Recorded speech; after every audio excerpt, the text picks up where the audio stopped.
Welcome to the March 25th, 2025 City Council meeting, 6:30 City Council Chamber. We'll start with the prayer. Dear God, today as the session opens, we pray that your presence will be before us and everyone who serves in the decision-making process of our city. We pray for direction, which will lead our city to be strong and unified. May we continue the legacy of our founders. May we be granted this day the wisdom to make decisions which will be for the good of our city. We also pray for your special blessing on all those who are working to transform our city, make it a better place to live and work. Amen. Salute the flag, please. I pledge allegiance to the flag of the United States of America, and to the republic for which it stands, one nation, under God, indivisible, liberty and justice for all. Mr. Clerk, please call the roll. Council Belanger. Here. Council Chow. Here. Council Dakota. Council Gitchia. Here. Council Janess. Here. Council Mercia. Here. Council Noon. Here. Council Robinson. Mayor Rourke. Here. Council Scott. Here. Council Yem. Here. 10 present. Any moments of silence this week? Moving on, Mayor's Business 2.1, communication for remote Zoom participation. Motion to accept the placement on file by Councilor Mercia, second by Councilor Gitchia. All in favor say aye. Opposed, motion passes. Section 3, City Clerk. 3.1, the minutes of the Municipal Facilities Subcommittee, March 18th. City Council regular meeting, March 18th, for acceptance by Councilor Noon, second by Councilor Robinson. All in favor say aye. Opposed, motion passes. Section 4, City Council motions. 4.1, Councilor Gitchia requests City Clerk release the minutes from executive sessions pertaining to HCID parcels 2, 3, 4, and 5. Second by Councilor Noon. Councilor Gitchia. Motion speaks for itself. All those in favor say aye. Opposed, motion passes. 4.2, Councilor Gitchia requests City Manager have the proper department remove the landscape rock placed in the island between the Riley School and the Sullivan School in the parking lot and replace it with lumen grass. Seconded by Councilor Belanger. Councilor Gitchia. Thank you, Mayor Rourke. Visiting the Riley School, a parent had asked me to file a motion and ask that the landscape rock that's put on one of the islands, there's a basketball net there, so they shoot baskets there. It goes into this rock, and the rock is spread everywhere in the parking lot. People ride their bikes in the parking lot, so it's something they just put in. If we can move it down, put some lumen seed in there, that's what they're looking for. Thank you. All in favor say aye. Opposed, motion passes. 4.3, Councilors Robinson and Gitchia request City Manager have the Law Department provide draft panhandling ordinance that preserves First Amendment protections. No second needed. Councilor Robinson. Thank you. Pretty much the spirit of this that we're requesting is to find a compromise and a way to coexist. We're not looking to ban it. We understand people have that right to request assistance if they need it, and we're supportive of that. And I think it's just carving out some parameters so everyone can coexist. And you know, some of the challenges that we face, I think also those that are asking for help are facing is on the center of busy road islands during like mini highways. I've seen traffic get stopped and almost some rear-end accidents even on Bridge Street as a result. So I think looking at what we can do to carve out to protect those requesting help as well as those that are giving the help in that situation, and still keeping in mind that yes, the request for assistance and communication is clearly protected under the First Amendment, and we respect that. And so I think it's a good start forward to try to carve out the policies surrounding that. Thank you. Councilor Gitchia. Thank you, Mayor Rourke. Just to reiterate what Councilor Robinson said, the motion is not to ban panhandling. It's a motion to restrict certain acts. And I'll define some just because people are watching and probably interested in some of the things that we're looking to restrict. Panhandling restriction for soliciting a person at a bus stop or train stop in any public transportation vehicle or facility, in any motor vehicle on the street or on private property unless a panhandler has permission from the owner to occupy, from the occupant. Restrictions on manner of panhandling by approaching and coming within 3 feet of a person being solicited unless the person being solicited has initiated the interaction or has had indicated that he or she wishes to make a donation. By blocking the path of a person being solicited, by following a person who walks away from the panhandler, by using profanity or abusive language either during the solicitation or following a refusal, or by making threatening statements, gestures, or other communications to a person being solicited. False and misleading solicitation. That's another piece that we would look to have the solicitor look into. Stating that the donation is for a need or purpose that does not actually exist. Stating that the solicitor is from out of town and stranded when that is not true. Wearing a military uniform or other indications of military service when the solicitor is neither a present nor former member of the service indicated. Wearing or displaying an indication of physical disability when the solicitor does not suffer the disability indicated. Use of any makeup or device to stimulate any deformity. Stating that the solicitor is homeless when he is not. Those are just some of the parameters that we would ask the solicitor to look into and see if we could craft an ordinance that could support people. Thank you. All in favor, say aye. Opposed, motion passes. 4.4, Councilor Robinson, request city manager to have the proper department provide options to incorporate school facility issues into Lowell 311 communication system. Second. Second by Councilor Noon. Councilor Robinson. Thank you. First, I'd just like to say my own experience with 311 has been remarkable. I think, and I'm hearing this from quite a few people, I was at an event with coffee for the have coffee with the cop on Saturday, and I walked St. Louis Park. There was some stuff that was dumped there. I sent it in on 311. Monday, yesterday, I received a return notification basically saying it was addressed and explained there was a heavy item that they needed equipment for. But I mean, and I've heard this echoed from a bunch of residents that they've submitted requests through 311, and the response has been amazing. So thank you to all the city departments that are working behind the scenes on this. I just think with this kind of tool at our disposal now, I think it only makes sense to open it up to our facilities. I'm not looking to open it up to where people are complaining, saying my teacher gave me detention because I showed up late, but anything facilities related on the school, that if a parent's dropping off a child and they notice, say, the stairs leading into the school main entrance are damaged, they should be able to report it as well. And I think it also gives principals the option to be able to report any problems that they might be having with the facility as well. So, thank you. Noon. Thank you, Mr. Mayor. I want to echo Councilor Robinson's thank the managers and especially Moran. I know it take quite a bit, some time, but it came out really good. So because of that, I think we ought to try, if we can, expand it to through school and other facility, maybe throughout the city, system-wide. This is very, very important tool. Maybe at some point too that we can gather data from there and looking at way we can do better job in terms of services and whatnot. So I like this very much. I like the idea that Councilor Robinson brought up in terms of expanding it, or maybe looking at school and elsewhere. Thank you. Just really quick from up here, we have a hard time with the actual school dude, with principals going on that. So if there's an easier way for them to do it, then great. But I think one option should be the one that we prefer, and which one's the best one. So all in favor, say aye. Opposed, motion passes. 4.5, Councilor Robinson, request city manager have the proper department provide an update on the Shattuck Street cobblestone replacement project, warranty on work performed. Seconded by Councilor Child. Councilor Robinson. Thank you. It seems like that project, they corrected the base. We had some settling in the past. I think they did come in and do a good job for the most part settling the base.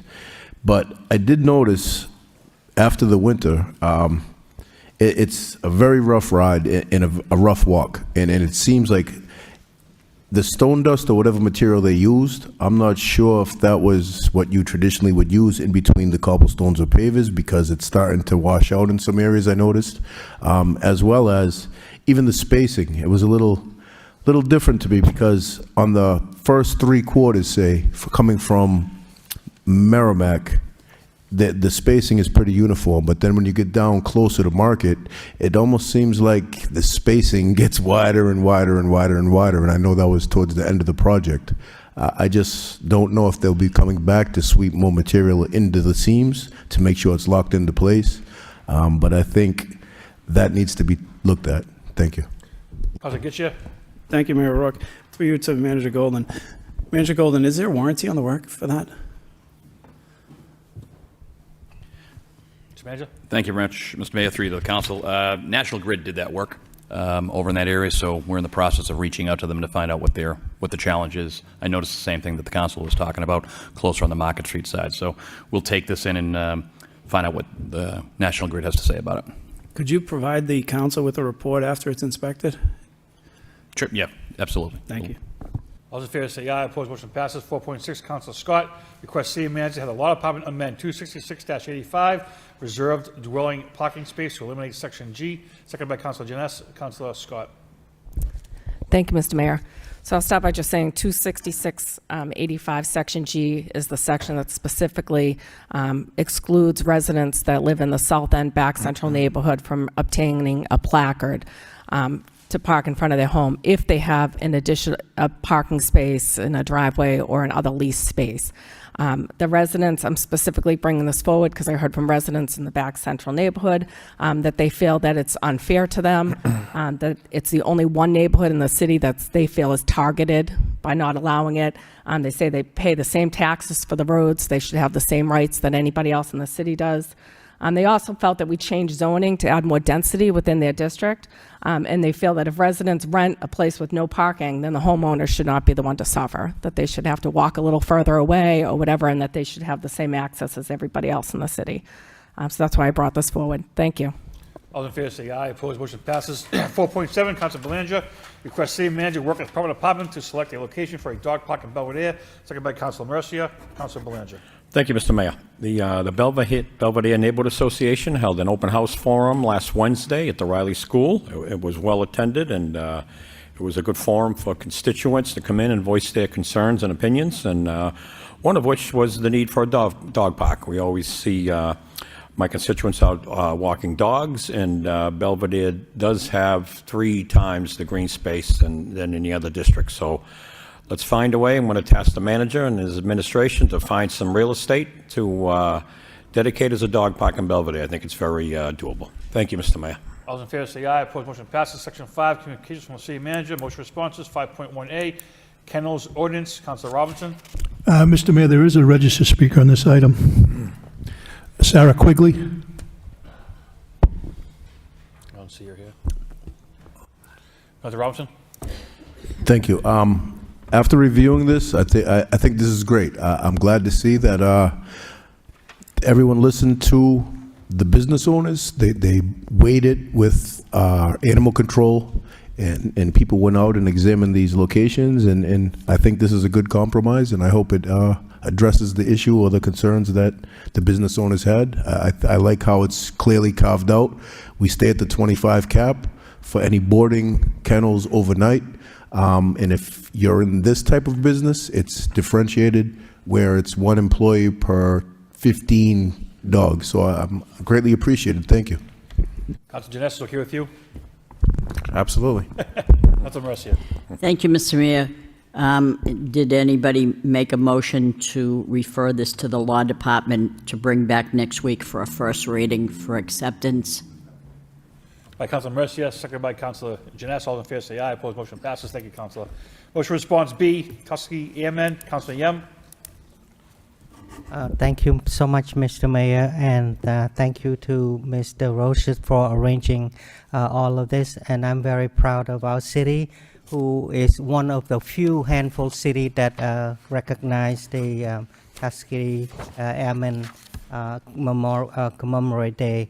The city of Claremont, California recently declared that March 27 is the day of the Tuskegee Airmen as well. So the city of Lowell will be one of 2 or 3 cities in the state of in the United States. Maybe Mr. Roche you want to add on to, and I would like to invite everyone who are watching to join us for the reception this coming 27 for 5 o'clock on Thursday at the City Hall Mayor's Reception Room to recognize and commemorating the Tuskegee airmen bravery to defend our nation during the World War II. Thank you, Mr. Mayor. I think you said it all, Councilor. Yeah, anything? Good, good, excellent. Moving on, 5.2, information reports. First one, ARPA Public Arts Projects Final. Mr. Manager. Thank you very much, Mr. Mayor, through to the council. Council, this is an exciting opportunity when we start talking about public art. I know how important this has been to each and every one of you moving forward, and I just want to give our folks at CASE, Mr. Crew, an opportunity to have a brief discussion about what has been happening on the cultural trail with arts. Mr. Crew, if you could. Yeah, thank you, of course. And councilors, I know you've had a chance to review the information also. I'm happy to take questions or step through things. We're very, very excited with the work we were able to accomplish with the ARPA-funded public art programs. 7 programs in total, all across the city, a variety of media working with a variety of artists. And we're just really excited with the results that we were able to achieve with this program. And I'm happy to take any questions or comments about it. Anything at all? Mr. Crew, thank you very much. Moving on, official report, Cambodia Town Public Art Project. Mr. Manager. Thank you very much, Mr. Mayor, through to the council. And once again, working with one of our partners, CMAA, to produce a new public art installation reflecting the importance of our Cambodian community. And I do have Mr. Crew here to have that discussion and kind of roll through working with the New England Foundation for Arts and the Lowell Cultural Grant that has been received. Mr. Crew? Yeah, absolutely. This is a very exciting opportunity for us, and I'm really pleased to point out that Lowell was the only municipality in this grant cycle to receive a Public Art for Spatial Justice grant. This is a program that the New England Foundation for the Arts does specifically to fund public art projects that recognize either underserved or underrepresented communities within the state of Massachusetts and the Commonwealth.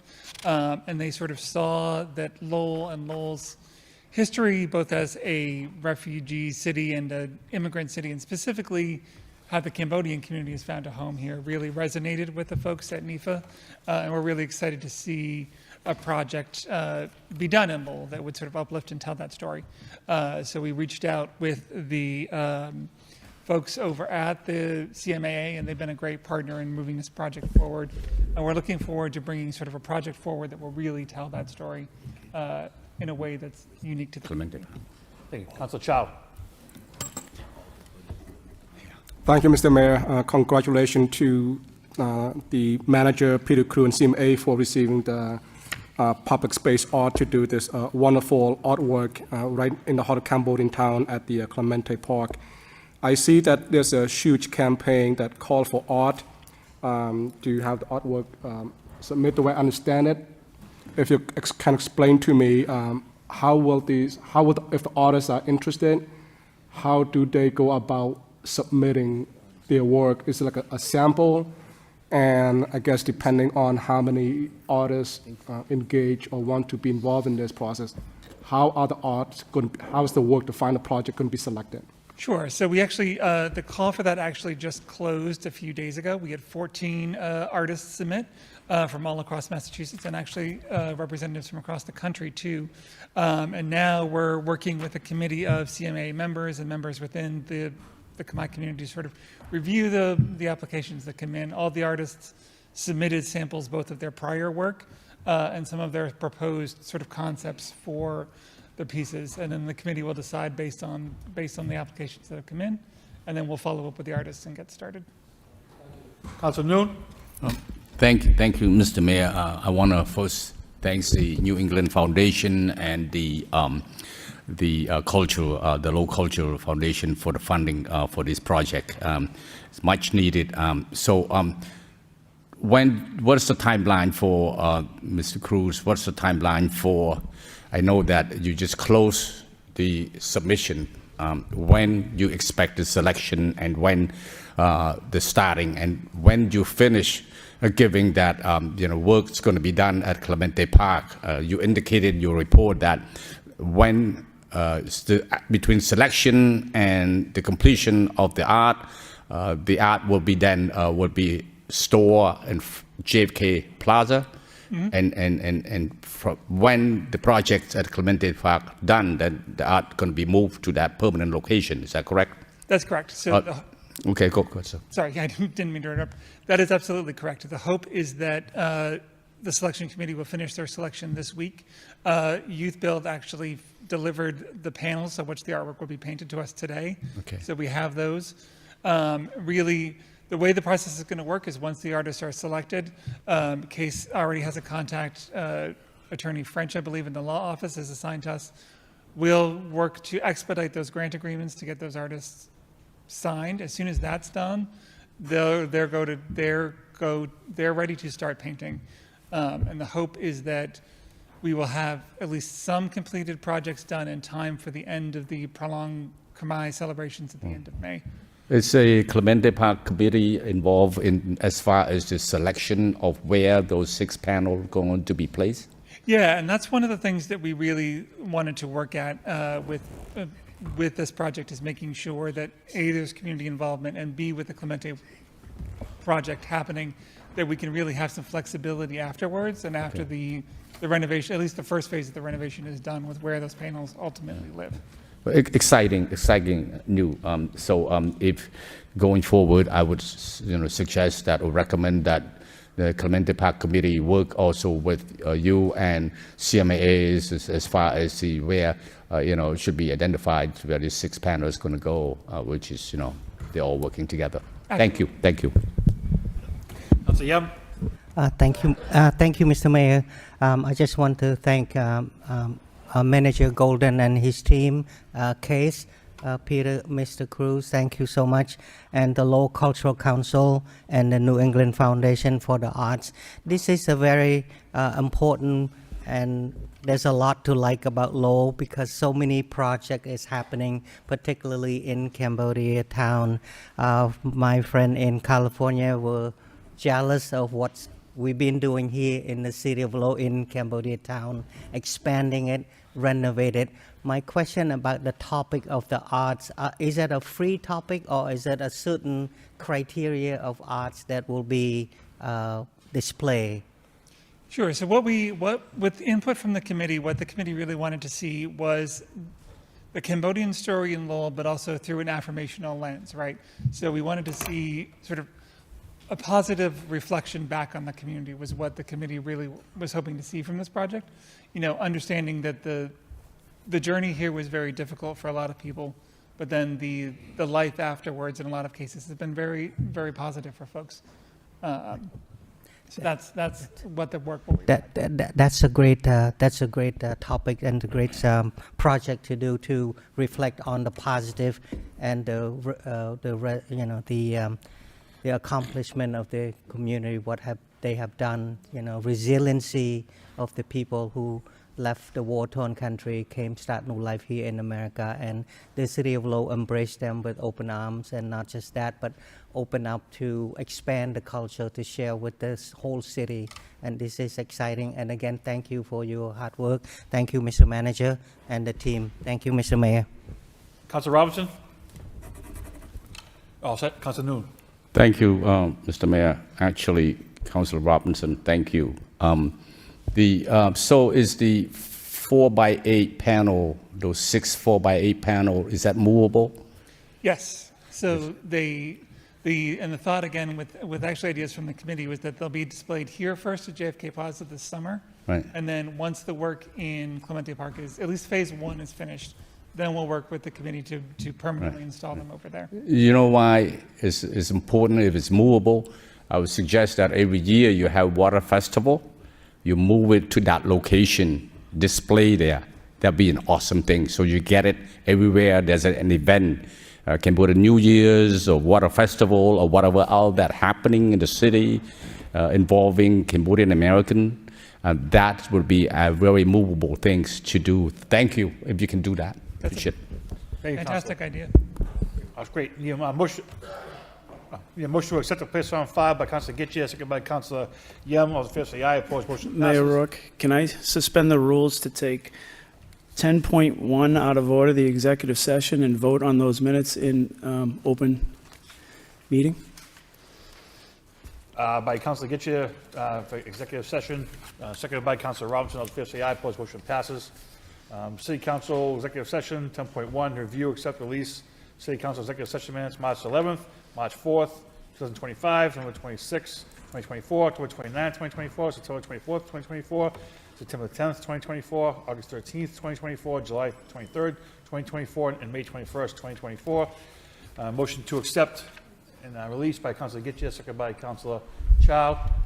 You have comments on it, or? Could we have a roll call? Yeah. Roll call, Mr. Clerk. Yes. Counsel Belanger. Present. Counsel Chow. Yes. Counsel Dakota. Counsel Getchia. Yes. Counsel Janice. Yes. Counsel Mercia. Yes. Counsel Noon. Yes. Counsel Robinson. Yes. Mayor Rourke. Yes. Counsel Scott. Yes. Counsel Young. Yes. Mr. Mayor, Yes, Council Mercer. next is the votes from the city manager. If I could suspend the rules to ask if we could bundle 6.1 to 6.8, not to stifle anything, but if anybody wants to speak on any of them, that's fine. So 6.1, 6.1 yeah, to 6.1, 6. 6.2, 6.3, 6.4, 6.5, 6.6, and 6.8 requires 6 votes, 6.7 requires 8. So we'll bundle 6.1 through 6.8 without Okay, 6.7. that's fine. Thank you. Can I just ask that we, before we go into this, that we can somehow separate 6.1 and 6.2 because the other votes are totally different? 6.1, 6.2, and 6.8. We got a motion to bundle 6.1 through 6.8 without taking 6.7. I mean, you just, if you have comments on a vote, just. I have different votes on the other ones, that's why, than those three. So if the maker of the motion would be okay with separating those three, and then we can take those votes first. And then- Sure, that's fine. It won't take me long to go through all of them. Sure. 6.1, a vote to accept and expend $144,900 Mass Cultural Council FY25 Gaming Mitigation Grant. Waive the second reading by title. Motion to accept by Council Scott, second by Council Yam. Roll call, Mr. Clerk. Counsel Belanger. Yes. Counsel Chow. Yes. Counsel Dakota. Counsel Getchia. Yes. Counsel Janice. Yes. Counsel Mercia. Yes. Counsel Noon. Yes. Counsel Robinson. Yes. Mayor Rourke. Yes. Counsel Scott. Yes. Counsel Young. Yes. 6.2, vote to apply, accept, expend $979,120 MVP Action Grant. Waive the second reading. Motion to adopt by Councilor Noon, second by Councilor Yam. Roll call. Counsel Belanger. Yes. Counsel Chow. Yes. Counsel Dakota. Counsel Getchia. Yes. Counsel Janice. Yes. Counsel Mercia. Yes. Counsel Noon. Yes. Counsel Robinson. Yes. Mayor Rourke. Yes. Counsel Scott. Yes. Counsel Young. Yes. 6.3, a vote to approve TIE tie agreement 291 Jackson Street LLC. Motion, waive the second reading. Motion to adopt by Councilor Janice, second by Councilor Belanger. Roll call, Mr. Clerk. Can I speak on that? Oh, Councilor Getchia, go ahead.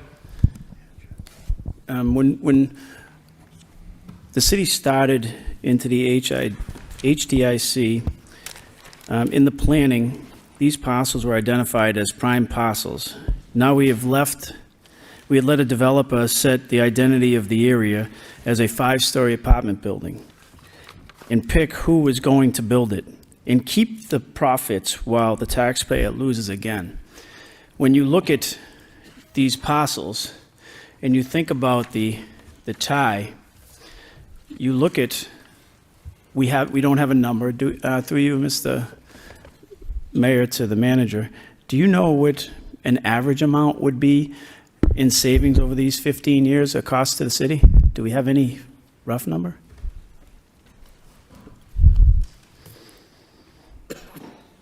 Mr. Mayor? Mr. Manager? Council, I'm not getting your question. I apologize. The savings? Yes, no, the cost to the city taxpayer that they're gonna alleviate out to the builder or the owner of the property in the tie. What is the number in the end?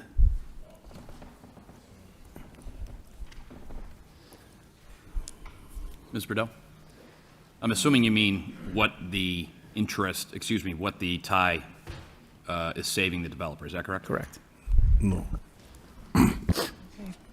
Through you, Mr. Mayor.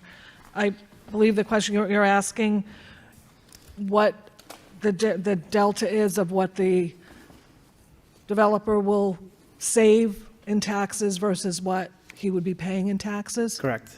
So unfortunately, I bundled all the properties together but I have a number of 14.4 million over the 15-year period. So basically, $1 million a year he would be saving and not paying those in tax dollars. For me, that's an extreme amount of money to build an apartment building. And especially when the trend in executive session, now that we released the minutes, says we're not looking to litigate, we're looking to build. And that was a comment. And when you look at this, I'm not looking to litigate either, but I'm looking to build a city. And those are two of the most valuable pieces of parcel that this city has in that area. And that's what we talked about. Maybe we didn't own it, but when somebody defaults all the way through, I think we should have held them accountable. And whether that took 3 years, 5 years, or whatever it took, when you look at the mills around here and you look at all the investment people made back then and the sacrifices that they gave to build this city, we were even in a building that somebody had to sacrifice to build.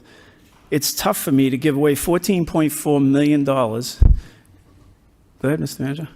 Mr. Manager, go ahead. Thank you very much, Mr. Mayor. The total tax, and I apologize, Ms. Prideaux, for bringing you up in that manner. Okay, Understanding where we're going with this. $14 million, the total. It's $11 million, $11.4 million versus the revenue that we receive at $3 million. So I just want to make the record clear. It's 11.4 and 3 million. It's important to note also, as we had discussed in executive session, that development throughout the Commonwealth of Massachusetts, very rarely, with the exception of a few places throughout the Commonwealth, doesn't happen without a tie or a TIF.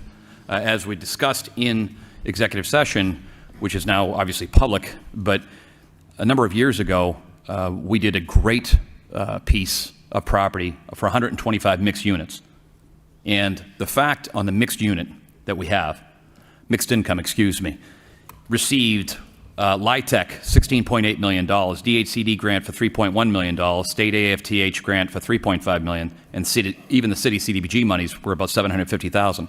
The total subsidy was $24 million, and that's why we were able to do 125 unit mixed income. In this particular matter, and that's quite frankly, that was on a 20-year TIF. Per this council, we went from 20 years to 18 to 15 years to build 270 market rate units. And just to clarify, throughout the Commonwealth of Massachusetts, with all the people that we've discussed, I've talked to, ties and TIFs are given to ensure development happens. And let's not forget that inclusive, through the past 20 years, Hamilton Canal Innovation District, we've talked about this. This started master developer. This goes back to 2000. A master developer was selected in 2007. Turned around between 2011 and 2015. The Appleton Mills and 110 Canal were built. In 2016, that same developer, the first master developer, came forward and said, "We want to do more housing." The city did not agree. We then later brought in a second developer, a second master developer. And that second master developer wanted to do more housing because he could not make the numbers work from the business side, from all the commercial side. And later in that 2017 year, I remember attending a very highly attended, looking for a third master developer. There were many people there. The city received no responses. No responses for a third developer. We then turned around in 2018, which precedes me, and many of us here. The city made the decision to get rid of 2 other parcels, which quite frankly today is a wonderful, wonderful home for many people over in the HCID. 2020, I think we all know what happened, but the important piece, councilors, and I know we discussed this in session, the important piece is things have changed in the past 20 years. We would like more commercial. The council knows, because of executive session, we have other opportunities coming before us, for commercial opportunities. But in this situation, in today's situation, there is commercial space available. There's no support at this time. In the Greater Lowell area, we have 41 million square feet available, with 21% available right now for commercial space. In the Greater Boston area, at the end of 2024, they've seen their highest vacancy rate of 17%, which is not including people trying to people are trying to sublease. So what I have before you is obviously, and this is more for edification of the public, because I know the council knows this, is the ability to get 270 market rate units in an area with a guaranteed 10,000 square feet of commercial space. Now, this is not what we had thought it was going to be 20 years ago, but times have changed, and I truly believe that the council gave us the opportunity to move in a direction that is moving our Hamilton Canal Innovation District into a new and a better way. And with what other things that are before the council in executive session, there are other things coming in our direction. But it's important to note, once again, and the council's questions and comments are very well taken. In order to do some of this, especially from a market rate perspective, ties and TIFs need to happen. I don't want to give them away either, but without them, we even gave a tie to a developer, which, by the way, is an excellent developer. We're very proud of what happened over there, but received a $24 million subsidy for mixed income units for 125 units. I think this is where we need to go. I thank the council because I know we've been through many executive sessions. This team, I want to say thank you to the team who's done, I think, a great job in putting this back together. I think that the future of our LDAs for the city of Lowell, we're in a better position. We're in a great position. We're in a position, quite frankly, that we have more authority. And honestly, it's a lot clearer, the LDA before you. It's a lot clearer for what people need to do and what we need to do, what's expected of us and what is expected of the developer. So I'm very excited to bring this forward. I know the tie and the TIF is high, but we hired, and I know the council knows this, I'm once again saying this for the edification of the people in the city of Lowell. We hired our own people to do the financial studies to make sure that this was necessary. Thank you, Mr. Mayor. Great, Councilor Gill. Thank you, Mayor Rourke. Manager Golden, thank you for that explanation. We have the LINK project where UMass Lowell just came in and said we're going to build housing, but we're going to also provide jobs. We also have Lowell Forward right now telling us we need to build more affordable housing, but nobody is putting forward in that whole packet Lowell Forward on how we're going to create jobs to actually sustain this stuff. We look at vision and to change the past. If we're going to market Lowell, somebody can't go on everything is the way it used to be and is. We have to have a vision for the future, and the future was take these parcels back. We should have at least went to the public and said, look, you know what?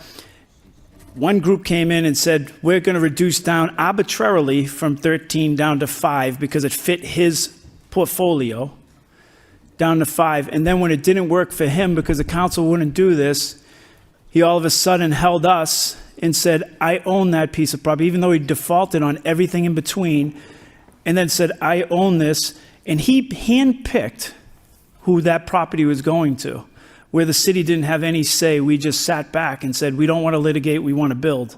And I just think that's wrong. I think we had a vision. Even though times change, we should have went back to the drawing board and let people look at this and say, okay, yay or nay. And when we look at TIFs, you say 20 years versus 15. That's very subjective because percentages can be higher in the 15 than they are in the 20, and you can save money back and forth. The TIF percentages can change, and we can differ on that opinion, but the money taken out and shared can be very different. I just think that we undersold the value of these two properties. The state had no problem building what I am going to call right now the centerpiece, that judicial system, when we should have had the centerpiece built on our end.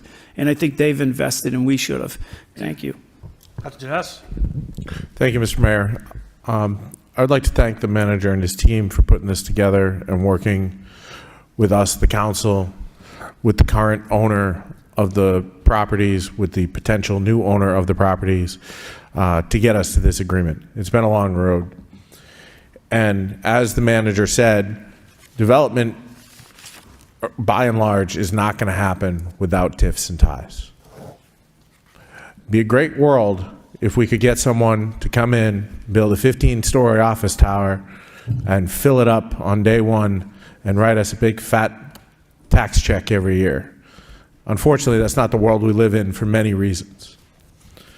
I'm glad that Councilor Gitcher mentioned the mills, because most of those mills were redeveloped with the assistance of TIFs and ties and other incentives in order to make those projects feasible.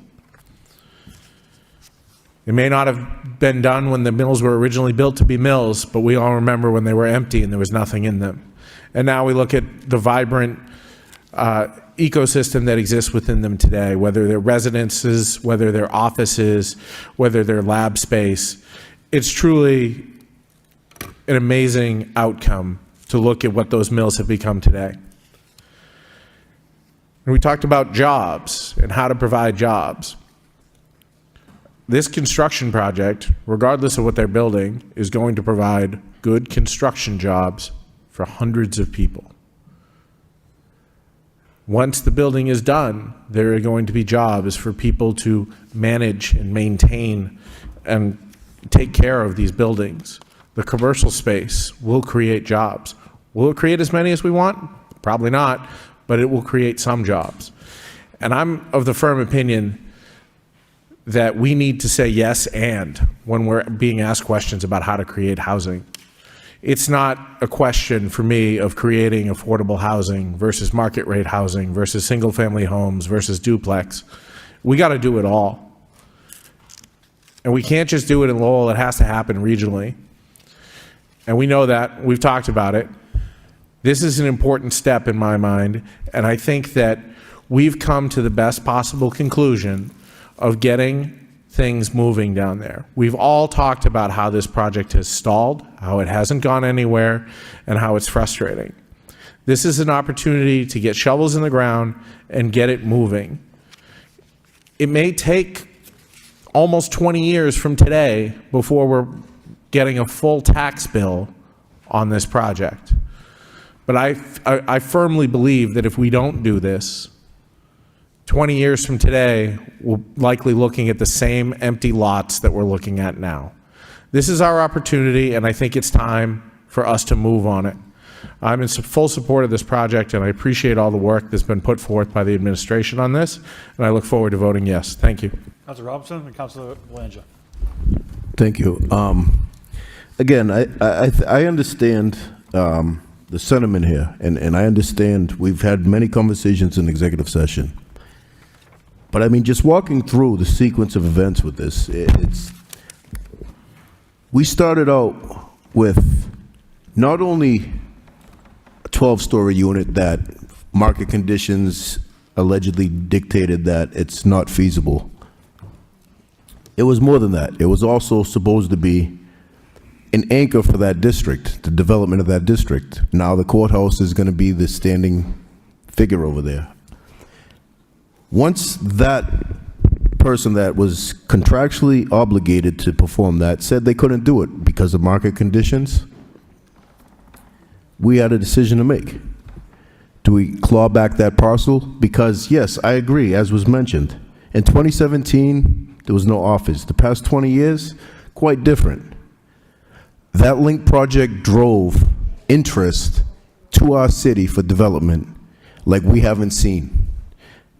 We had people knocking at our door, which I'm sure will be coming out in the near future, looking for additional parcels.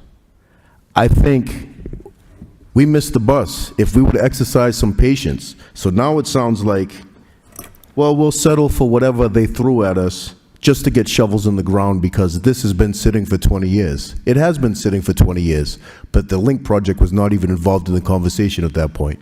So the desire was not there for 20 years. I agree. Now we have desire. Now we move Lowell forward. How is this moving forward when we have a 5-story wood structure that's going to be placed there? And it's basically not what the city wanted. We were held pretty much at gunpoint saying, this is what we're going to get, and we don't have many other options. And if we get tied up in litigation, it's going to sit for 20 years. I'd rather sit for another 5 to 10 years and get a project that the community truly wanted than settle just to have shovels in the ground. You say this is going to bring good jobs for a couple hundred people. We have a city of 115,000. That's that 1 year project that there's no guarantee, and that's why this council put forward some kind of residency requirement to put our people to work, and that's being worked on as we speak. But there's no guarantee that this is going to create jobs. That's a temporary drop in the bucket in the grand scheme of things. I think this is very short-sighted to sit here and say this is a great project. And I do understand, I don't think it's about the TIFs or the ties. I think we all fully understand commercial development, you need TIFs and ties in order to attract commercial development to any community. That's without a doubt. Yes, it's a tough pill to swallow, the figures, when we start looking at how much we would have seen off of this. But I think I'd be a lot more comfortable if we were discussing a TIF or tie on a project that we'd all be able to step back and take pride in when it's done. I don't see that from a 4 or 5 story wooden structure that has 10,000 square feet of retail. In commercial retail, yes, there's tons of it in Massachusetts, and COVID changed the need and the requirement for that. But well, you know what a lot of forward-thinking communities are doing? They're repurposing that community, that commercial space. Cambridge just created workforce housing out of commercial space that was sitting vacant. And now you see testimonies of people saying it improved their quality of life and put them within a 10-minute commute to work of a good-paying job, a career job, not a 6-month construction project where we don't even know where they're coming from. So I don't think we did the right thing, and that's my opinion on not clawing back these parcels when we had the opportunity. When the initial plan fell through, I think we should have sat on this and been patient and waited to see what we could have worked out in the future. Thank you. Councilor Belanger? Thank you, Mr. Mayor. Now, we all know the Hamilton Canal Innovation District, long history down there of not much going on, unfortunately. And to hear that, you know, we're potentially giving away our 2 most valuable parcels of land down there. So valuable, they've been vacant for over 2 decades. Now, I think the manager has negotiated a decent, what I'm going to call a purchase and sale for these parcels. Now, is the tie generous? Yes, it is. There's no denying that. But cities outside of Boston, particularly Lowell, many others, we don't have much of a choice. If we want shovels in the ground there, that's the way it is. There are economics and finances that are involved here. It has to work for the developer too, not just the city. And I'm not sitting here advocating for any developer. I'm advocating for the taxpayer at home that needs relief in the form of new tax growth, which is about the only way we can do it. And some want to sit and wait for that ivory tower, so to speak, that 13-story that has been declared by experts, by one of our experts. We had a study done. It's not happening. Sit and wait. We've been waiting. I'm done waiting. We need to move down there and get shovels in the ground as fast as humanly possible. Now, there are reasons why the tie is as generous as it is. Now, if you compare Lowell, just to say Cambridge, right outside of Boston, for instance, construction costs would be the same, okay? But what's not the same is the rents. Now, proposed rents for a 1-bedroom unit in this parcel is $2,500. Still a tidy sum of money, don't get me wrong. These are 270 market rate units. 1 bedrooms were listed for $2,500. In Cambridge, that's $4,000. That's the difference here. That's why they don't do ties, we have to. So it's just been too long, too dormant down there.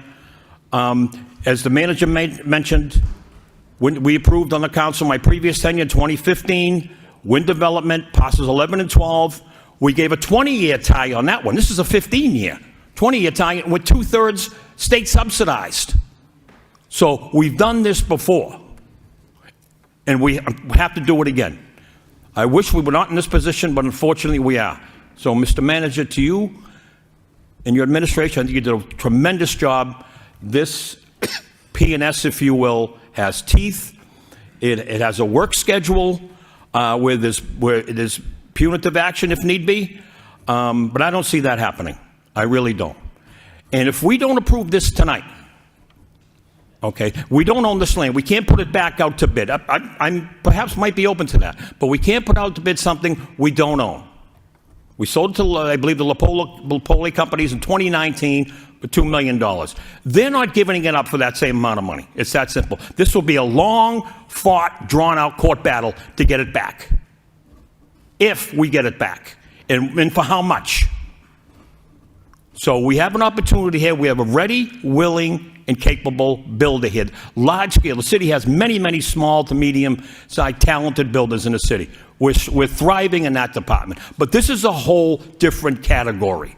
This is hundreds of millions of dollars, about 300 units of market rate housing. There's only a handful or so in the region that can even do a project like this in this time. Okay?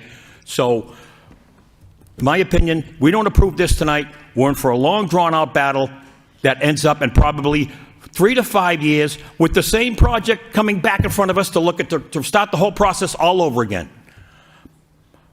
My name's not going to be attached to something like that when we have an opportunity to get shovels in the ground now.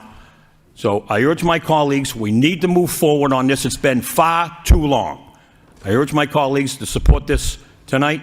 Thank you very much, Mr. Mayor. Councilor Mercia? Thank you, Mr. Mayor. Corey Belanger, ditto. Thank you very much. Councilor Getchia? Well, I'm sorry to report Prince Charming did drop into the HDIC in the form of Draper. Prince Charming has been here, and we're starting to look at the value of the property. And to go back, no one's kidding anybody. To try to sway it into people are saying that TIFs aren't, proper way. We all know you need a TIF or a tie, but this TIF has 3 jobs in one created and 7 in the other. That's all you need. So this TIF isn't written like somehow we're going to create all these jobs down there. There's 3 jobs on one parcel and 7 on the other, and that's it. So let's not kid anybody. And we did have Prince Charming and someone come in, and I remember how excited the manager was when he said Draper came in and bought something. And I believe wholeheartedly if those 2 parcels are available, they would have sold to someone very well. And if we put it back out, it would have been much larger than a 5-story apartment building. Thank you. But they're not available. Councilor Chow? Thank you, Mr. Mayor. Mayor. Both Councillor Janess and Councillor Belanger spoke at length and very passionately about this development, this agreement here. I too want to throw in my support for this vote. We talk about the job creations. We talk about the development area, what's good for Lowell, and I think one more thing that we need to include is economic development. I trust the manager, I trust the CFO, I trust his team to negotiate the best deal with this developer. And one thing we need to think about is the future of Lowell. When you have a development like this, it doesn't affect just one area of the city, it affects an entire city, especially the downtown economic development. I will support these votes. Thank you. Councilor Noon? Thank you, Mr. Mayor. I want to echo Councillor Janess and Councillor Belanger and all the councillors here that I know that, at the beginning, I too was very frustrated that this stalled for a number of years, and now that we have opportunity to move forward with a new developer coming in, and with an LDA that is very comprehensive timeline and step by step all the way, easier for the city and the law department to enforce it should there be an issue. Also the timeline for this as well as, you go 6 years to the beginning to the completion. Within that 6 years, of course, in building this 270, unit,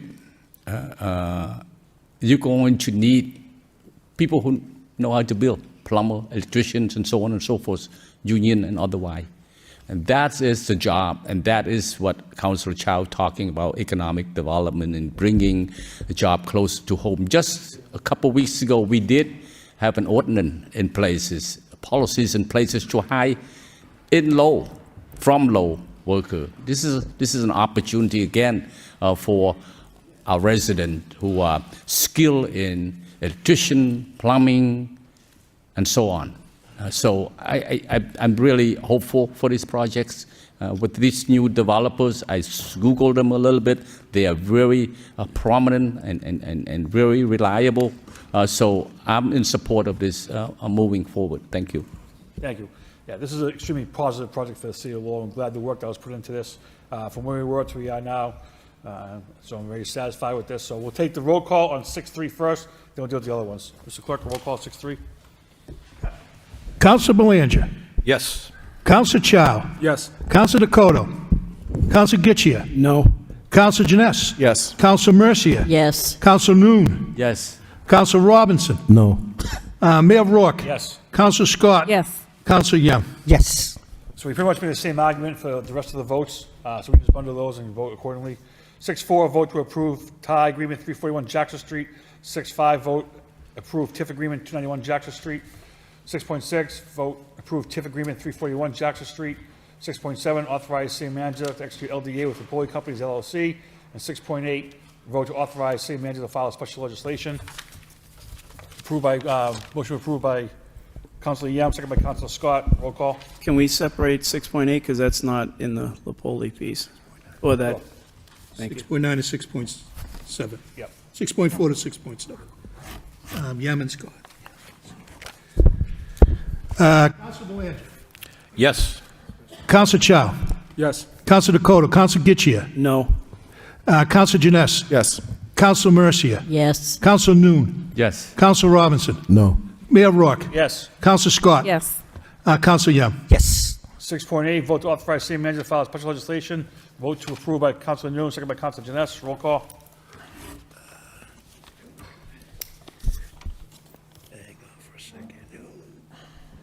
Counselor Belanger. Yes. Counselor Chow. Yes. Counselor Dakota. Counselor Getchia. Yes. Counselor Janess. Yes. Counselor Mercia. Yes. Counselor Noon. Yes. Counselor Robinson. Yes. Mayor Rourke. Yes. Counselor Scott. Yes. Counselor Yem. Yes.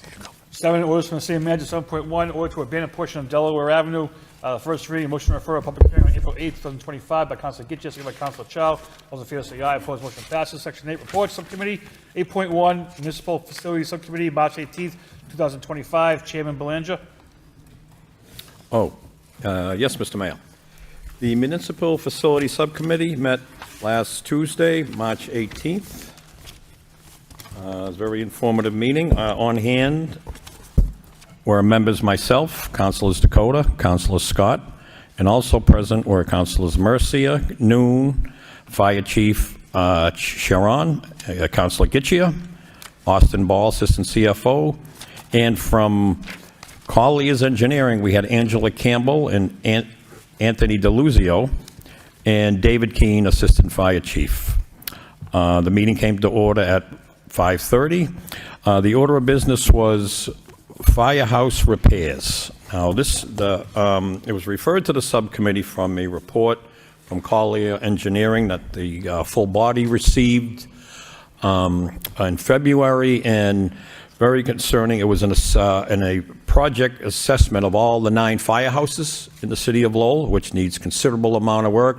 We all know they're aging. We have one, our oldest 2, one was built in 1875, and our second oldest was built in 1877. So what's that tell you? They are in need of some serious repairs. But the Colliers Engineering staff prioritized the scope of work that needed to be done, being priority 1 with some serious structural and health issues that persist in 5 of the 9 of the fire stations. So that was the focus of the subcommittee, to get men and women in the fire department a clean, safe working department as fast as humanly possible. That is the mission, I know, of the subcommittee and this full body. So Assistant CFO kindly shined a little light on some finances. We have approximately $6.3 million in work to do on the 5 fire stations that have priority 1 issues. We have $1.8 million from fiscal year 25 left over towards that, and potentially some free cash, and then some capital budget money from the upcoming fiscal year 26 to get this done. So the subcommittee is fully committed, as I'm sure I know this full body is, to getting this priority one issues resolved as fast as humanly possible. So we're hoping to fast track some of the hazmat study, somehow get that out to bid as fast as possible to see what hazardous material may be in the fire stations, putting firefighters at risk. That will be a very top priority. So we got work to do, but once we can find a solution for these priority one issues, we're going to task the manager and the administration with the other issues, priorities 2, 3.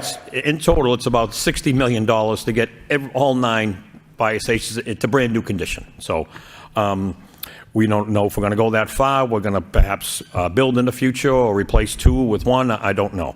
But what I do know is we want to get these priority 1 issues up to date as fast as possible. So it was approved as a report of progress, Mr. Mayor. So it was a great meeting, but we got work to do to ensure our firefighters have a safe environment. Motion to Thank you. accept the report of progress by Council Belanger, second by Council Charles. In favor, say aye. Opposed, motion passes. 8.2, we're going to take care of next week. 9 petitions, 9.1, 3 property damage claims. Motion to refer to Law Department for report and recommendation by Councilor Jeanette, second by Councilor Noon.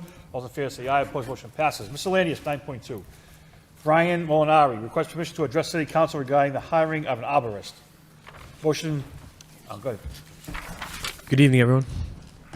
I'm Brian Molinari, 5 Rainer Street, Massachusetts certified arborist, and I'm here to talk to you about our urban tree canopy. I feel like we can do a much better job. I know a lot of you know how beneficial trees are to us, especially those of us who live in the city, but what you may not know is that we have some bad practices going on here, and I'm going to show you what I mean.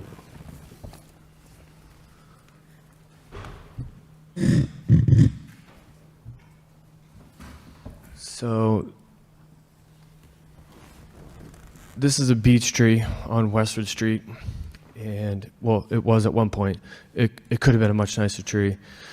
So, you know, one of the things that really reduces our urban tree canopy is just too aggressive pruning off the wires. And, you know, a lot of you know maybe beech trees, especially in Belvedere, they can be pretty huge. And this one's not. The top got cut here. And this limb could have stretched out over here. This is just cable and phone down here, which isn't super important. Like this could have came out over Western Street and really added to this neighborhood. But this tree, you know, I drive by this tree every day. It's probably not going to live. And now it's on somebody's property that's just going to become, you know, something for them to deal with. And a lot of municipalities, you know, they don't allow the company to come in here and do something like this to a shade tree. Let me show you what a shade tree could look like. This one's also on Westwood Street. Let's see.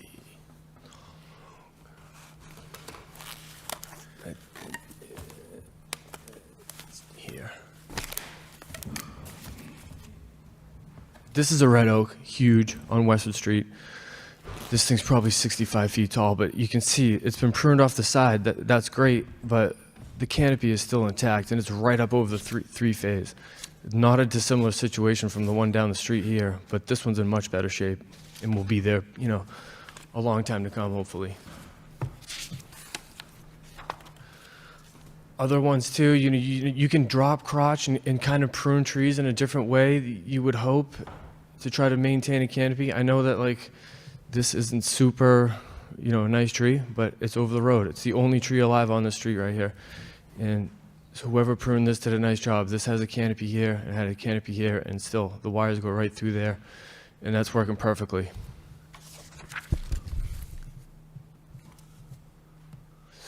So, you know, I don't know what the deal is with the power company, but just having a guy up in a bucket up there and doing this type of stuff is kind of hurting the city. This is a sycamore tree here. You might notice these in Cambridge along Memorial Drive, a beautiful tree. You know, in Cambridge, they love their sycamore trees. Here we don't. We cut the top off here. So this tree could have been, you know, 65 feet, 70 feet tall, but it was going to come up over these three phases at some point. But Now it's just a stump right here. Someone's going to deal with this. It'll probably live for a little bit, not long. Okay, so, there's just some examples of some wires. Here's another one here. This is really kind of just a bad cut. This is good here, but here, no. It got cut here. It should have been cut here. Now you have a dead stick, a log, like in crosswalk, sidewalk. That's a hazard. So that's wires. Another main thing that we do here in the city that probably should change is cutting down trees for sidewalk. So here's a tree in Cambridge. Let me see. Uh-oh.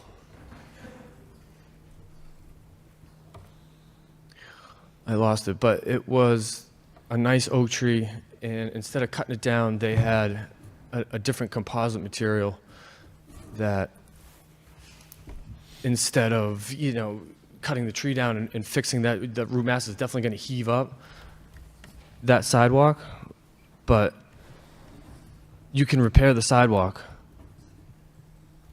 Either tarmac over it or use this composite material. I don't know why that keeps coming up there. Over here?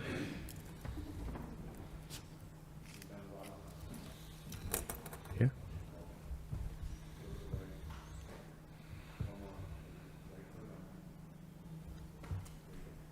Yes. Composite material right here. This tree heaved this sidewalk. This was all brick here, and it was probably nasty. Now, wheelchair accessible. You could roll right over that, no problem. That tree's healthy. That's going to stay there for a long time.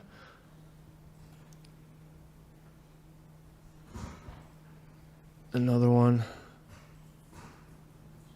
This one here. Even if you don't want to use the composite material, tarmac works good, cheap. This is only a 6-foot section of tarmac. This tree's beautiful right here. It's gonna stay here a long time.